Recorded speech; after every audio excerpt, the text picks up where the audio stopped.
In conversation with Caroline Kuchtz. C.M. Kuchtz is a non-binary writer of queer fantasy fiction. They have worked with horses, been a member of Viking reenactment and sword-fighting troupes, wrote a PhD thesis on queer identities, and are now employed in academic publishing. Born in Germany, they currently live in Hungerford, Berkshire. The Sloe Moon series is their first English language project to be published. And on today's episode of Auto Interview, it's my utmost pleasure and joy to have on the show today Caroline Kuchtz. Welcome on the show, Caroline. Thank you so much for having me. I'm really excited.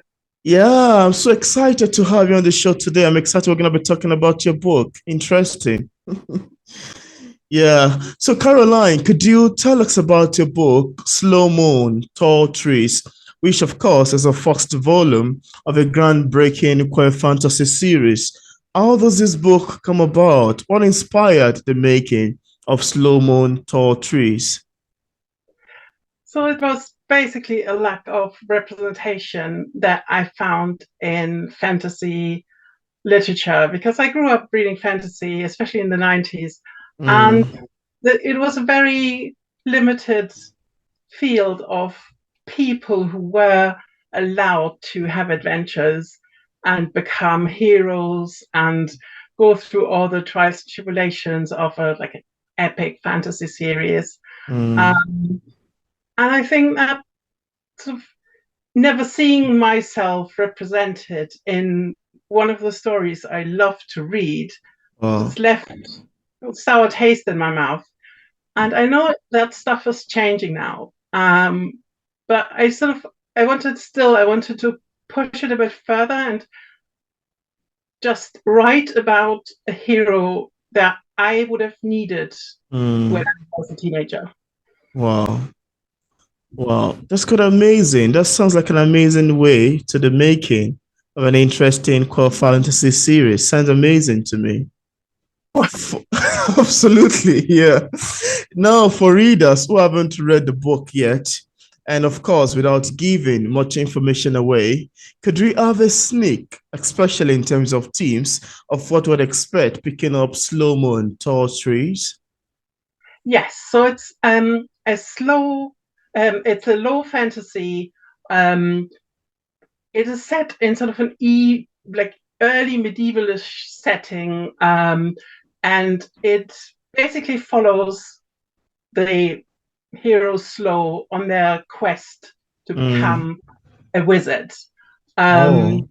and the thing is that they never were chosen to be apprenticed as a wizard, but they Mm. feel they should have been, they need to sort of choose themselves and Mm. have the adventure despite everything else that's going on. It Yeah. has elemental magic, it has a religion based magic system, and yes, lots of my favorite tropes, which include the found family and Mm. animal companions, and yeah, just it has like splashes of grimdark, Mm. so it's sort of kept more realistic with magic slowly awakening Mm. in the process. Wow. Well, I love the sound of that. Thank you so much for sharing. I like the sound of it. Now, Caroline, I've always been fascinated about how authors, especially novelists like yourself, craft long sentences and brings words together in a way that it eventually makes a great novel. This most time leave me thinking about how exactly they got their inspiration and ideas. Now, as far as writing is concerned, I'd love to ask you too, because you're a novelist, how do you get your inspiration and ideas? Where did they come from? Mostly from settings. So I will travel somewhere. It doesn't need to be far away. It can be like very close to me. Yeah. Um, I find a place that inspires a story. It's usually this way around. And then I start from the place and then I make a relationship diagram about what do I want to write about in terms of character, and then the Mm. story starts. So I usually make an outline, but I Oh. never stick to the outline. Um, it's Oh, more like pointing, like knowing roughly where you want to go, and then just yeah. walk and see what happens along the way. And at Oh, some point, the characters will develop their own agenda. wow, that's quite amazing. I love your take on how you get your inspiration and ideas. Sounds like a fun way to me, really. Now, let's talk about criticism because this is one of the, as a writer, we always experience and encounter criticism in one way or the other. So let's talk about criticism. I'm curious to know your opinion about criticism and how you handle, feedback, especially negative one. Would you love to talk about that? Yes, so I always been of the opinion that um, you need to be open to criticism. Yeah, Um, and in general, as soon as the book is out there, I don't have any control over what people think about it. I'm of the opinion that like reviews are for readers, and that's not my space to be in. yeah, Very aware that my style, my stories are not for everyone. I've had like enough feedback over the years that I'm thinking, okay, I'm writing for a quite specific audience, and mm, I don't need to be liked by everyone. yeah, I just want to find the people that connect to my experiences or to the experiences of Sloe in that case, and yeah, who, yes, can follow what I'm talking about. And I also think yeah. as a non-native speaker writing in English, Oh, you have a bit of less of a attachment to the words. You're more like, mm, you have to find a really good editor, and I have like absolutely. amazingly lucky to have found one who can work with you in a way where you do not feel into like pressured into changing your style or Yeah, what you want to tell, but still get it across in a way where you can build something together. I very much see it as like a collaboration process. absolutely. And knowing that as a non-native speaker, I really, really had to invest in an editor and not be precious about how I word things. I think that really helped. I was quite apprehensive about how I would go about it because in my everyday job, I'm Mm, on the other side. I'm working basically. I'm allocating editors, copy editors for authors. interesting. Um, and then when it came to myself, it was a bit okay. How will I react to exactly the same thing?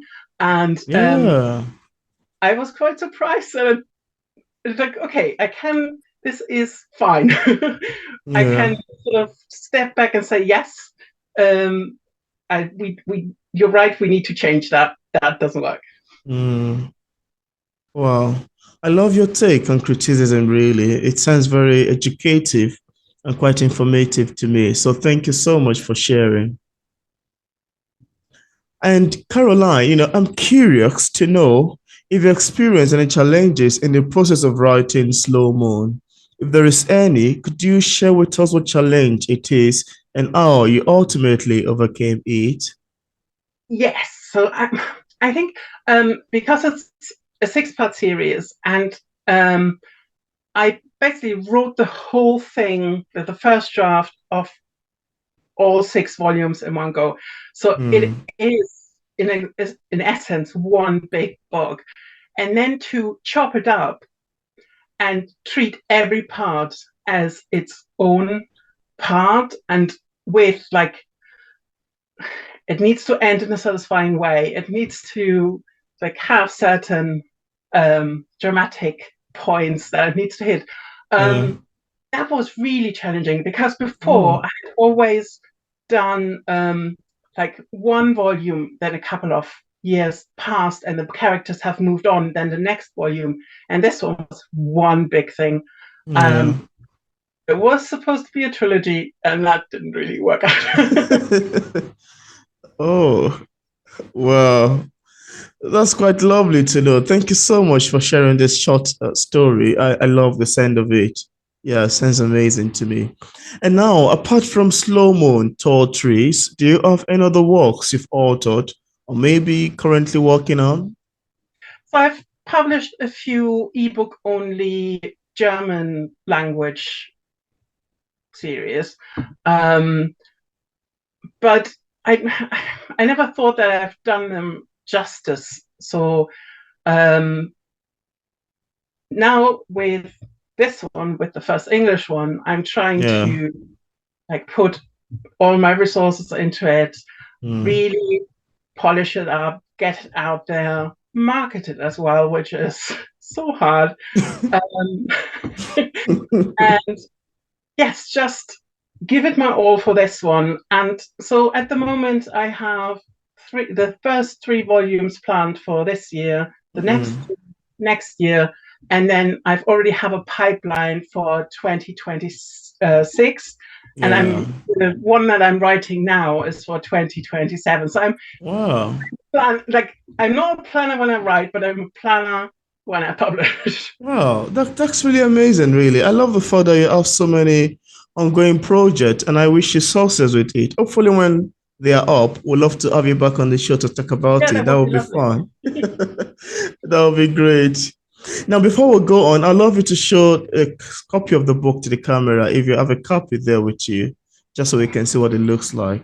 Slow Moon Tall Trees, beautiful cover. Beautiful cover. I love the look of the horse and the rider. And that thing that looks like a cliff, yeah. Yes, it does. So Interesting. it's basically um, with this volume, everything starts, and the concept behind the cover is that this cover is basically set just as day breaks, and then the covers will get like continually lighter, and then with the last one is supposed to have like full daylight. That was the idea Hmm. behind the Wow, design. that's interesting. It looks beautiful too. Nice job. Now, Caroline, could you tell us what publishing is like for a published author like yourself? Are there any challenges you've encountered ever since it got published? So yeah, so the first volume is about to be published. So it's the 15th of March is the official release date, but I've been trying to get the word out there, do like early events, get my act together. So I have copies ready and available, and Oh, check them 1,000 times wow. before the release date. So it's for my part, the sitting down and writing is not the problematic part. It's more everything that comes after, like Hmm. like slotting everything into its frame. Then obviously I have some advantages working in publishing, so I've known Hmm. the process from a different side. Wow. But then doing it all for my own projects is still a Yeah. very different thing. So that was, yeah, just get my head around timeframes, um, and when to best do what and not give it too much time. Sometimes I think sometimes I'm working with a bit of too much leeway. So yeah, Hmm. so I hope that's something that I'm going to figure out in the process. Wow, that's great. That's great. I love your take on publishing and yeah, the route it has been for you thus far. Now, Caroline, is there anything that you would love to share with the viewers about your book that we did not mention in this interview and you'd love the viewers to know? Um, yes. So I think what I really um, would I like to stress is the attempt at creating a um, a representation that is not monolithic. So Oh, when I say my non-binary character, like my main character is non-binary, they're also fat, and but they're not the only non-binary character in the series. So at Yeah. least in volume 1 there are 4, and everyone is different. So I was really trying not to say this is the right way to do it. Mm, But give like loads of different options. For the whole series, there will be lots of queer characters, lots of trans characters, and it's very character driven as well. So mm. it's going to be a big adventure for many people. Wow. Wow. Thank you so much for sharing that about your book. I love the sound of it. So thank you. Now, Caroline, as a published author, what sort of advice do you have for other writers who are still struggling with putting a book together? What would you advise people in this category? I'd say for the writing part, find out what works best for you. Yeah. Everyone has their own process. Don't let anyone tell you that's not how you do it. I'm doing it in a very weird way. I'm writing, or sort of weird, I'm writing all my first drafts in longhand, and then I have to type them Wow. later. Wow. That's a long process, really. Interesting. It is, but it's sort of I've tried it to do it in a different way. It didn't work for me, so I Yeah. have to really write everything down, which means my handwriting is atrocious because Wow. it's basically one long scroll. But that's yeah. Find what works for you. Find which time of the day you want to write. Find Mm, out which instrument works best for you. If you want basically like a machine that doesn't connect to the internet, that might work best. mm. And then for the publishing process, I would say make use of the resources that are out there, but be still very careful whom you take, like who gives you advice. Are they too Absolutely. qualified, or do they want to have your money? I think nowadays with the rise of self-publishing, I see lots of Yeah, courses advertised that are not really necessary, that sort of give you information that you could come by for free. that's Um, true.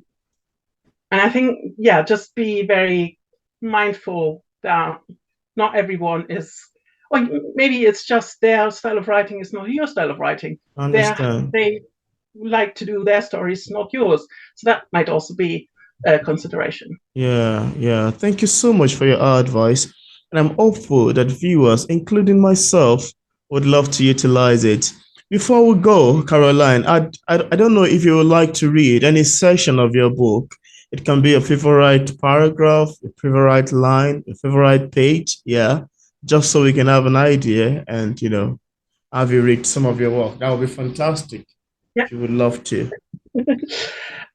So I would like to read just a short paragraph. It's very Okay. at the beginning of the story. Sloe has a talk with their mother, and in the society that they live in, Yeah. the like women are basically the women are the rulers, and their mother is the most powerful person Oh, in their village, and it's basically before the whole adventure kicks off. okay. They're ready. Right. It is almost too late for us to talk, Mother said, not looking at me as she spoke, though I felt the words hitting me deep in the chest like a blow to the bone. Your sister says I should have paid more attention to you and might have seen how the events would affect you. I never realized you would take the affront against our family in such a personal way, Sloe. As always, my name sounded especially bitter from her lips. Not the name she'd once picked for me, not the life she'd chosen for me. The journey you will go on today is not a punishment. You are the last of my children, and you deserve to be recognized by the council, to be seen as someone who is of my blood and who has my support. I Hmm. have been told to acknowledge that neither of us can be blamed for what happened with your father, for the dishonor he brought upon himself and therefore on us both. Leading the family has occupied my time for so long that I neglected to notice how much you were hurt. That's an amazing one, really. Like I was about to jot as you're reading. Yeah. That was fun, really. Thank you so much for sharing that. I love the sound of it. And in case we have some viewers who are currently watching this interview and would love to get a copy of the book, on what platform is it available on for purchase? So you can get it at Barnes & Noble, at Amazon. It's available everywhere, really. It's available in ebook edition and in paperback as well. Great. And I love to link in the description part of this interview where interested viewers can get a copy of Caroline's books directly on Amazon, on Barnes & Nobles, and on other platforms as well. So thank you so much, Caroline, for accepting the invitation to be featured on P English Literature. It's awesome having this conversation with you. Thank you so much. I love talking to you. Yeah, it was my joy too. Very wholesome and very energetic one. I love it. Thank you. Yeah.